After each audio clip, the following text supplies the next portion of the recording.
कृष्णमूर्ति का the observe is the observe बौद्धिक रूप से वो समझ में तो आ गया, मगर उससे जीवन में परिवर्तन कुछ होता जैसा मालूम नहीं पड़ता। तो ये क्वेश्चन है। तो बौद्धिक रूप से समझना एक और बात होती है, और व्यवहार में वो बात उतरना वो दूसरी बात होती है। तो उस बात को व्यवहार में कैसे उतारें, हम इस पर हम आज चर्चा करेंगे। तो पहले तो बौद्धिक रूप से फिर अच्छे से इसको समझ ले कि क्या कहा गया। The observer is the observed, इसमें क्या कहा गया।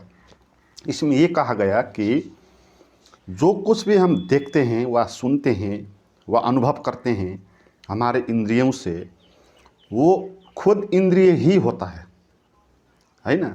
जो विषय होते हैं वो और जो हम अनुभव करने वाले हैं वो दोनों एक ही बात होता है, मगर हमको अलग अलग बात लगता है। जैसे हम आँख से किसी आदमी को देखते हैं तो हमको ये लगता कि ये आदमी जो है वो दृश्य है, दूसरा है, भिन्न है, और मैं जो हूँ उसको देखने वाला मैं भिन्न हूँ।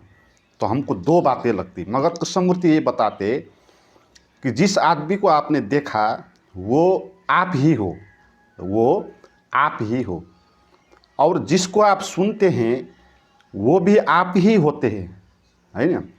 तो इस बात को कैसे समझे, कैसे जो आदमी को हमने देखा वो हम ही कैसे हैं, इसको आप समझे।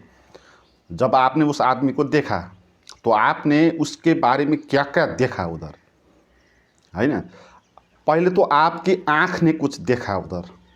तो क्या होता है उधर कि जब वो आदमी के ऊपर रोशनी पड़ती और वो रिफ्लेक्शन होकर हमारी आँख के रेटिना में पड़ती और हम उस आँख में उसका इमेज को देखते हैं, तो इसलिए हम वो आदमी को नहीं देखते, उस आदमी को जो हमारी आँख ने उसका बिंब बनाया उस बिंब को देखते। तो इसलिए बात ये हो गई कि आँख ने अपने को ही देखा। और दूसरी बात से इसको समझे, जब आपने उस आदमी को देखा तो उसके बारे में जो आपने धारणा बनाया कि ये आदमी है, ये शत्रु है, या ये मित्र है, ये औरत है, ये पुरुष है, ये ऐसा है, जो कुछ भी आपके मन में धारणा उठा वो धारणा तो आपका है ना। तो उस धारणा के हिसाब से आपने उस आदमी को देखा। तो क्या हो गया, आपने आदमी को नहीं देखा, आपने अपने धारणाओं को देखा। इसीलिए जैसे एक युवती होती उधर, तो अगर आप बच्चे होते तो आपके लिए वो युवती सामान्य लगती, मगर आप युवा है तो आपके लिए वो युवती विशेष मालूम पड़ती। वस्तु तो एक ही है, मगर देखने वाले दो फर्क फर्क उम्र समूह के हैं, तो इसलिए एक ने कुछ फर्क देखा, दूसरे ने कुछ फर्क देखा।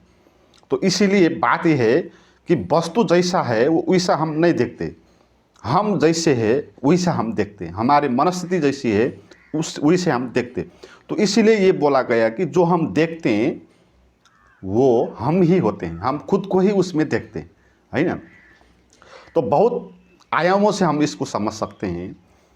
हमारे जीवन में भी हम भी फर्क फर्क मनस्थिति में रहते हैं, कभी हम खुश में होते, कभी दुखी होते, कभी परेशान होते, कभी एक्साइटेड होते।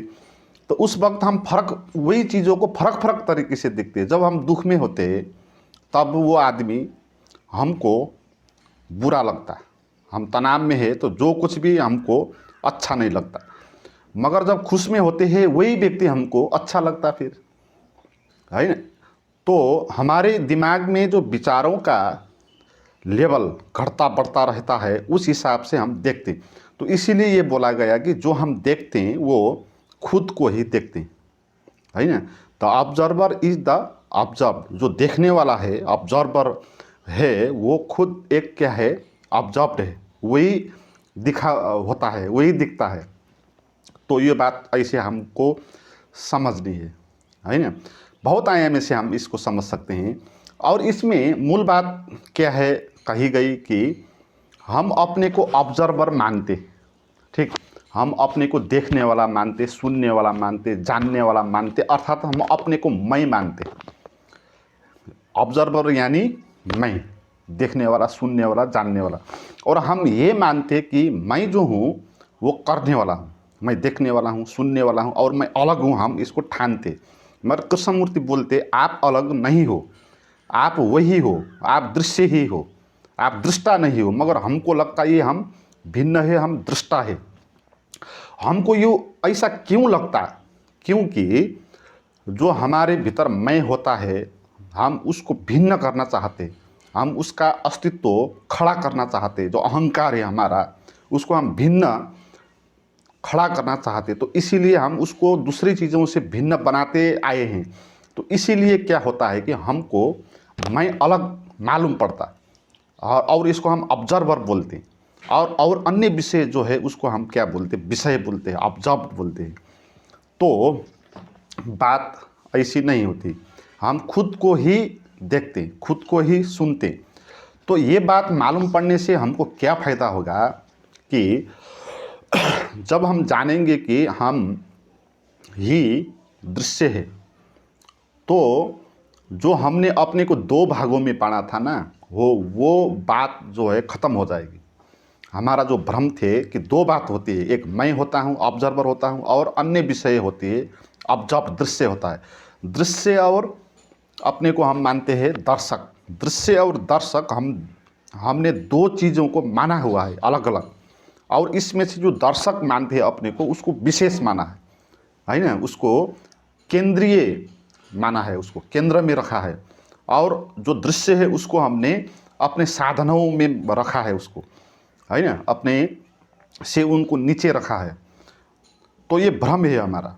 मगर ये भ्रम से हमको क्या परेशानी होती कि हम खुद को पहचान नहीं पाते, हम खुद का माइंड को कंट्रोल करना नहीं चाहते। हम खुद क्या है हम ये पता नहीं हमको, क्योंकि हम तो अपने को कुछ भिन्न मानते, कुछ काल्पनिक मानते, अपने को कुछ ऑब्जर्वर मानते, और विषय से भिन्न मानते, चीज़ों से भिन्न मानते। तो इसलिए हम एक कल्पना में पड़ जाते अपने बारे में। हम अपने बारे में एक काल्पनिक विचार मानते, तो उस काल्पनिक विचार से हम भ्रम में होते, और सत्य क्या है हम देख नहीं पाते। तो इसलिए सत्य क्या है वो जानने के लिए ये समझना ज़रूरी है कि हम कुछ ऑब्जर्वर नहीं होते, हम भिन्न नहीं होते, हम ही खुद दिखते हैं। और वह दृश्य अलग नहीं होता, दर्शक अलग नहीं होता। तो जब ये बात जानेंगे तो क्या होगा कि जो हम माइंड में भी हम ऐसे ही सोचते, माइंड में भी हम जो दिमाग में 100 विचार चलते हैं, तो उन 100 विचारों में से जो मैं वाला विचार है उसको मानते हैं हम ऑब्जर्वर, और जो 79 विचार अन्य है दूसरे के विषय के बारे में, उन विचारों को मानते हैं ऑब्जर्व्ड, है ना। इसी को कृष्णमूर्ति ये भी बोलते हैं कंट्रोलर और कंट्रोल। हम अपने को मानते हैं कंट्रोलर, हम ये मानते हैं कि दिमाग में जो विचार चलता है उनको मैं कंट्रोल कर सकता हूँ, और हम प्रयास करते कंट्रोल करने का। मगर बात यह है कि जो हम कंट्रोल करना चाहते हैं, वह ऑब्जर्व करना चाहते हैं, वो खुद भी एक अन्य 79 विचार जैसा ही एक विचार है ना। तो इसीलिए हम माइंड को कंट्रोल कर नहीं पाते। क्यों करना, इसके पीछे भी हम चाहें कि हम माइंड को कंट्रोल क्यों करना नहीं चाहते, नहीं कर सकते। तो इसका यही मतलब है कि माइंड को कंट्रोल करने वाला हमारे पास जो है मैं ऑब्जर्वर, वो भी खुद एक विचार ही होता है ना, वो भी एक मान्यता ही होता। तो इसीलिए हम उसको कंट्रोल कर नहीं सकते। उसी चीज़ को कंट्रोल कर नहीं पाती। उसको कंट्रोल करने के लिए उससे ऊपर की कुछ बात होना चाहिए, तभी वो कंट्रोल में होती है ना। उससे पावरफुल होने चाहिए तभी वो कंट्रोल होती। वही आँख उसी आँख को नहीं देख पाएगी, वही चिमटा उसी चिमटा को नहीं समा पाएगा, दूसरी चीज़ों को समा पाएगा, मगर खुद को ही वो नहीं समा पाएगा। खुद को ही वही आँख देख नहीं पाएगी, क्योंकि देखने के लिए भिन्न होना ज़रूरी है। आँख से कुछ भिन्न चीज़ हो तो भी आप उसको देख पाते। और आईने में जब हम अपनी आँख को दिखते तो तब वक्त वो इमेज जो है वो भिन्न दिखता। तो इसलिए हम अपनी आँख को आईने में दिख पाते, मगर हम बिना आईने अपने आँख को देख नहीं पाते, क्योंकि भिन्नता उधर है नहीं। तो ऐसे ही जो हमारा ऑब्जर्वर वाला हमारे भीतर केंद्र है, वो भी भिन्न नहीं होता, वो भी विचार ही होता। 79 विचार अलग और मैं वाला विचार अलग नहीं होता। 100 विचार सब एक ही कैटेगरी में आते, वो सभी एक चिमटा है। मगर हमको ये लगता कि मैं वाला अलग चिमटा है और वो चिमटा अन्य चिमटा को समात लेगा, है ना, ऐसा हमको लगता, इसलिए हम माइंड को कंट्रोल करने का प्रयास करते, मगर सफल नहीं हो पाते, क्योंकि वही चिमटा उसी चिमटा को तो समा नहीं सकता। तो मैं जो हम अपने को मानते, ऑब्जर्वर जो जिसको हम बोलते, वो क्या है, वो एक विचार ही है। मैं हम कैसे पैदा होता है, ये एक मानी हुई बात है ना, मैं ये जात का, मैं ये लिंग का, मैं ये वर्ग का, मैं ये है ना, समाज संस्कार ने जैसे हमको दूसरे ने हमको तुम ये हो बोल दिया, और हमने उस आधार पर अपने को एक मान लिया कि मैं ऐसा वैसा, ये करने वाला, वो करने वाला है ना। ये मैं जो हमने माना, ये मैं रियल मैं है नहीं, ये मैं क्या है, विचारों से निर्मित एक मान्यता है ना। और जब आप किसी मान्यता को बहुत गहरे से मानेंगे तो वो वास्तविक जैसे मालूम पड़ेगी, इसलिए मैं भी वास्तविक जैसा मालूम पड़ेगा, क्योंकि हमने बहुत बार इसको रिपीटेशन किया कि ये मैं हूँ, मैं हूँ, मैं हूँ, मैं हूँ। तो विचारों ने एक केंद्र निर्मित कर दिया मैं का, और हमको लगता कि ये कुछ विशेष चीज़ है, भिन्न चीज़ है, मेरा अस्तित्व ही यही है, हमको ये लगता, जो मैं हम मानते इसको, हमको ये लगता कि खास चीज़ है, यही मैं हूँ, ये अस्तित्व है हमको लगता। और दूसरे दिमाग में 79 विचार जो और आते हैं, उनको वो विचार हमको क्या लगता, ये मैं नहीं हूँ, भिन्न है, विषय के बारे में, दूसरे के बारे में, ये पेड़ के बारे में, ये जानवर के बारे में विचार है, ये आदमी के बारे में आया विचार है, ये भविष्य के बारे में आया विचार है ना। दिमाग में बहुत सारे विचार चलते, तो उन विचारों को हम अपना विचार नहीं मानते, उन विचारों को हम किसी चीज़ का विचार मानते, और वो जो मैं वाला विचार है उसको हम किसी भिन्न चीज़ का विचार नहीं मानते, उनको हम अपना विचार मानते। तो इसलिए हमने अपने को दो भागों में बांटा हुआ है ना, ऑब्जर्व और ऑब्जर्व। अपने को हमने माना है ऑब्जर्वर, और अन्य विचारों को माना है ऑब्जर्व। जैसे 100 विचार आया एक सेकंड में, तो 100 विचारों में से एक विचार को हमने माना है मैं, ऑब्जर्वर, और 79 विचारों को माना है दृश्य, विषय, सब्जेक्ट। हमने अपने को माना है ऑब्जेक्ट, अन्य विचारों के माना है ऑब्जेक्ट। मगर बात है कि सभी कुछ ऑब्जेक्ट है, मैं वाला विचार भी एक ऑब्जेक्ट है, वो भी एक मानी हुई विचारों से निर्मित की हुई एक धारणा है। तो जब आप ये जानेंगे तो क्या होगा कि आप अपने को दो भागों में बांटना बंद कर देंगे, और जो आपने माइंड को कंट्रोल करने का प्रयास करते आ रहे हैं उसको आप छोड़ देंगे, क्योंकि अब कोई मीनिंग नहीं, एक मूर्खता है, माइंड को कंट्रोल करना एक मूर्खता है, क्योंकि ये संभव नहीं होता। क्योंकि जो मैं वाला विचार है वो भी 79 विचार जैसा एक विचार था। जैसे मैं एक आपको उदाहरण दिया था पहले वाली वीडियो में, ऑब्जर्वर वाली वीडियो में, कि जैसे एक माला होती है, उसमें 100 पुष्प होते हैं, 100 फूल होते हैं, और 100 फूलों में से एक फूल ने ये मान लिया कि मैं ऑब्जर्वर हूँ, मैं भिन्न हूँ, और उसने ये मान लिया कि जो 79 अन्य पुष्प है, फूल है, वो दूसरे है। तो इसलिए मैं ये 79 फूलों को कंट्रोल कर सकता हूँ। यदि अगर कोई फूल खराब है तो उसको निकाल के फेंक सकता हूँ, है ना, अच्छा फूल लाकर उसमें जोड़ सकता हूँ, ये एक फूल मानता है। मगर ये संभव नहीं होगा, क्योंकि वो फूल खुद भी एक बंधा हुआ फूल है, वो अन्य फूल जैसा ही उसी हैसियत का, उसी पावर का एक फूल है। तो वो फूल अपने को मानेगा, वो उसका भ्रम होगा, मगर वो कर नहीं सकेगा कुछ। तो ऐसे ही जो एक मैं वाला विचार है वो भी अन्य विचारों जैसा ही एक विचार है। तो इसलिए ये मानता है, ये मैं वाला विचार, कि मैं कर सकूँगा, मगर ये कर नहीं सकेगा। तो जब आप ये बात जानेंगे तब क्या होगा कि आप माइंड में कंट्रोल करना छोड़ देंगे, है ना, माइंड को कंट्रोल करना आप छोड़ देंगे। और क्या होगा कि माइंड शांत हो जाएगा फिर, है ना, विरोध करना छोड़ देंगे। क्योंकि विरोध कौन करे, किससे करे, दो बात तो है नहीं, एक ही माइंड है बस। वही माइंड दृश्य जैसा भी मालूम पड़ता, वही माइंड दृश्य भी मालूम पड़ता, मगर एक ही माइंड है। तो एक माइंड का अनेक विचार आते हैं, तो वो सब एक ही कैटेगरी में आता है। कोई एक विचार दूसरे विचारों को नष्ट नहीं कर सकता। तो विचारों के जो हम मानसिक द्वंद्व में फंसे हुए ना, जो दृश्य और दृष्टा को अलग अलग करके, तो ये क्या होगा कि ये मनोद्वंद्व जो है हमारा वो ख़त्म हो जाएगा। अब हम ये कुछ नहीं करेंगे। तो क्या होगा फिर कि जब युद्ध विराम हो जाएगा फिर, है ना, हम अपने से लड़ना बंद कर देंगे। अपने से लड़ना बंद कर दे तो क्या होगा कि शांति का अनुभव होगा।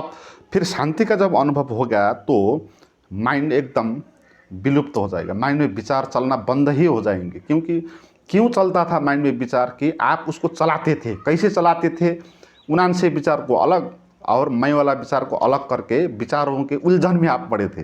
तो अब क्या होगा कि आप विचार को उलझन से बाहर आ जाएंगे, आप छोड़ देंगे उसको, उसको व्यवस्था कर देंगे। ठीक है, विचार है, माइंड है, वो विचार उठाएगा, उसका वो स्वभाव है, जैसे किडनी का स्वभाव है, फुक्सों का स्वभाव है, अपना वो काम करता, तो ब्रेन भी ऐसा ही काम करता विचार चलाने वाला।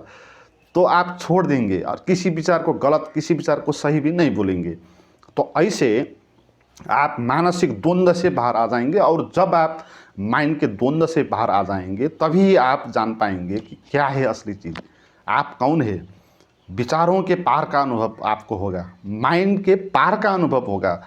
माइंड के पार का अनुभव ही वास्तविक अनुभव है। माइंड से जो हम देखते हैं वो माइंड ही होता है, वो ऑब्जर्व्ड ही होता है। और माइंड के पार शून्य स्थिति में जब आएंगे तो वहाँ से जब आप देखेंगे, सुनेंगे, जानेंगे, वहाँ आप रियलिटी देखेंगे, है ना। माइंड के थ्रू जब आप देखेंगे आप अपने को ही देखेंगे, और माइंड के पार से जब आप देखेंगे तब आप सत्य को देखेंगे, है ना। तो ऐसी ये बात होगी। तो मित्रों, मैं आपको एक सूचना देता हूँ। ये बात जो होती है अध्यात्म में, जैसे कृष्णमूर्ति की ये बात भी बौद्धिक रूप से तो ये समझ में आती है, मगर बौद्धिक रूप से समझ में आना ही जानना नहीं होता। बौद्धिक रूप से समझ किसको आती, वो भी माइंड को ही आती है ना। आप समझे इसको, बौद्धिक, तब हमको लगता है कि मैंने तो जान लिया, मैंने तो समझ लिया, है ना, मगर वो बात अनुभव में नहीं आती, उसका आनंद हमको महसूस नहीं होता। तो क्या होता कि ये तार्किक जो बात है, आपको ये बात आपको माइंड समझता, वही मन समझता है ना। तो उस मन से समझने से कुछ नहीं होगा, है ना, कुछ नहीं होगा। इसलिए आप कितने बरस से सुनते आ रहे हैं, कुछ नहीं हो रहा है। तो कारण क्या है कि ये बातें आपको माइंड ही समझता, और आपको आना है वो माइंड से बाहर। तो इसके लिए आपको कुछ प्रयास भी करना होगा। अगर सुन के नहीं हुआ, सुन के भी हो सकता है, मगर बहुत कम लोगों को हो सकता है। उसके लिए ऐसा लोग चाहिए जो माइंड की बाहर का अनुभव जिसका हुआ हो, तो वो ये बात समझ सकता है, सुन के ही उसको कुछ हो सकता है, मगर हमको ये बात सुन के नहीं हो सकता। तो इसलिए बौद्धिक रूप से समझना इसका पहला स्टेप है ना। ये पहला स्टेप है कि बौद्धिक रूप से आप अच्छे से इसको समझे। तो फिर जब बौद्धिक रूप से समझेंगे तो अपना बनाने के लिए ये अनुभव को अब हमको अपना बनाना है। अभी तो एक कृष्णमूर्ति का विचार है, उसको हमने सुना बुझा तो क्या हो गया, तो हमारे भीतर तो कुछ नहीं हो गया ना, वो तो कृष्णमूर्ति ने समझा था। तो हमारे तो बुद्धि ने समझी, तो हमारा अनुभव में तो ये नहीं आया। तो इसको अनुभव में बनाना है, तो इसके लिए आपको कुछ प्रयास करना है, साधना इसी के लिए होती है। तो मित्रों, मैं कल से आपके लिए ऐसे आपका अपना अनुभव बनाने के लिए किसी भी बात को कुछ ध्यान साधना कराना चाहता हूँ। कुछ गाइडेड मेडिटेशन, जिसमें हम गाइडेड करके हम अपने भीतर प्रवेश करके अपने ही स्रोत साधन से, अपना ही दृष्टि से हम ये बात को कैसे जान सकते हैं, इसको साधना कैसा है। सुनना समझना ये बात तो हो गई, समझने वाली बात तो हमने जान लिया। अब इसको साधना है, और इसको अपने हार्ड मांस में इसको संचरित करना है, और इस खुद का एक अनुभव बनाना है। तो खुद का अनुभव बनाने के लिए कुछ हम अंदर प्रवेश करके अपने को एक प्रयोगशाला में रख के अपने को कैसे जान सकते हैं, इसके लिए मैं कुछ प्राइवेट वीडियो बनाना चाहता हूँ। 15-20 ऐसी वीडियो होंगी, और सभी लोगों के लिए नहीं होंगी। इसमें ये होगा कि जो लोग साधना के गहरे में जाना चाहते हैं उनके लिए ही ये वीडियो होंगी, क्योंकि सभी लोगों के लिए ये फ़ायदा भी नहीं होगा इसका। जो अभी बौद्धिक रूप से नहीं समझ पाया, तो उनके लिए ये बातें नेक्स्ट स्टेप में होगी। तो जो बौद्धिक रूप से आप समझ गए, तो आपको अनुभव में उतारने के लिए ये नेक्स्ट स्टेप उठाया जाता है। तो सभी के लिए ये बात कहनी भी नहीं चाहिए। तो इसीलिए मैं इसको प्राइवेट वीडियो बनाऊंगा, 10-15 ऐसी वीडियो आएगी। और वो वीडियो कौन कौन लोग देख पाएंगे, तो उसके लिए आपको मुझे बात करनी होगी। और मैं डिस्क्रिप्शन में एक लिंक देता हूँ, उस लिंक में कैसा वीडियो है, कैसे उसको देख सकते हैं, इसके बारे में डिटेल लिखा होगा। वो लिंक पे क्लिक करके आप उसका जानकारी लें और उस रहस्यमय आत्मा अनुभव की साधना में प्रवेश करने के लिए आपका उधर लिंक में जाना पड़ेगा और उसके समझ के उस हिसाब से आपको जुड़ना पड़ेगा। तो आज के लिए इतना ही। Thank you.